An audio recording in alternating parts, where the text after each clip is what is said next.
Namaskar, Jai Shri Krishna. Enlightening Text 6 and Text 7 of Chapter 8. Questions by King Pariksit of 2nd Canto, the Cosmic Manifestation of Srimad Bhagavatam. Text 6.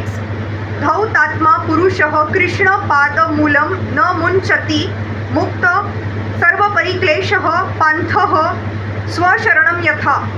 A pure devotee of the Lord, whose heart has once been cleansed by the process of devotional service, never relinquishes the lotus feet of Lord Krishna, as they fully satisfy him, as a traveler is satisfied at home after a troubled journey.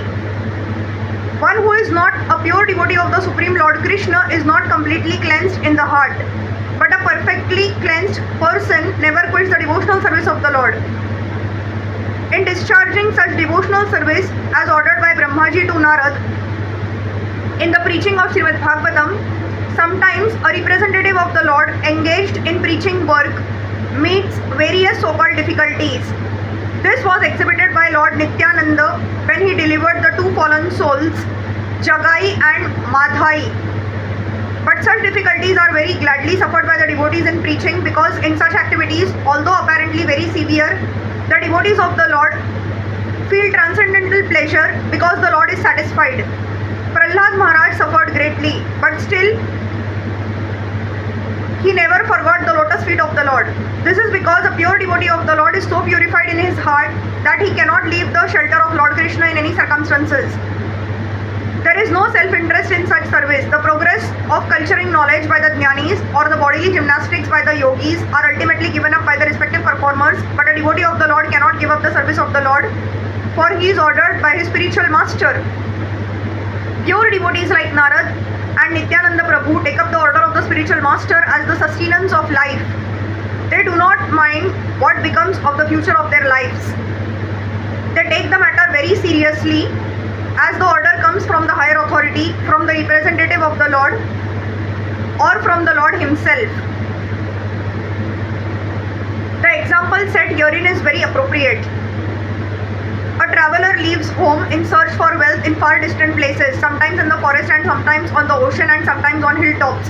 Certainly there are many troubles for the traveler when he is in such unknown places, but all such troubles are at once mitigated as soon as the sense of his family affection is remembered, and as soon as he returns home, he forgets all such troubles on the way. A pure devotee of the Lord is exactly in a family tie with the Lord, and therefore he is undeterred in discharging his duty in a full affectionate tie with the Lord. Text 7. Yada dhatu mato brahman deha rambho asya dhatu bhiha yadruchaya hetu na va bhavanto janate yatha. O learned Brahman, the transcendental spirit soul is different from the material body. Does he acquire the body accidentally or by some cause? Will you kindly explain this, for it is known to you? Maharaj Pariksit, being a typical devotee, is not only satisfied by confirming the importance of hearing the Srimad Bhagavatam from the representative of Brahmaji by disciplic succession, but he is still more anxious to establish the philosophical basis of Srimad Bhagavatam.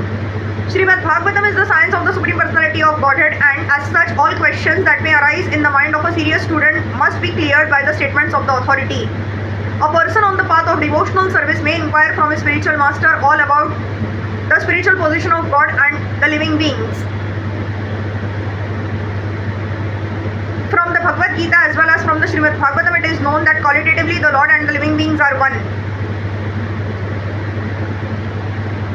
The living being in the conditioned state of material existence is subjected to many transmigrations by continuous changing of the material body. But what are the causes of the material embodiment of the part and parcel of the Lord? Maharaj Pariksit inquires about this very important matter for the benefit of all classes of candidates on the path of self-realization and devotional service to the Lord. Indirectly, it is confirmed that the Supreme Being, the Lord, makes no such material changes of bodies.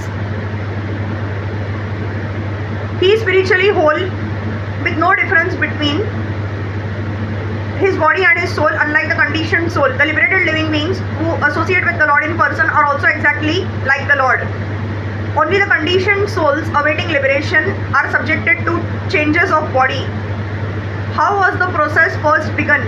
In the process of devotional service, the first step is to take shelter of the spiritual master and then inquire from the spiritual master all about the process. This inquiry is essential for immunity to all kinds of offenses on the path of devotional service.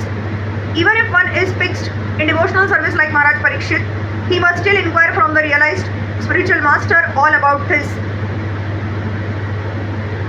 In other words, the spiritual master must also be well versed and learned so that he may be able to answer all these inquiries from the devotees.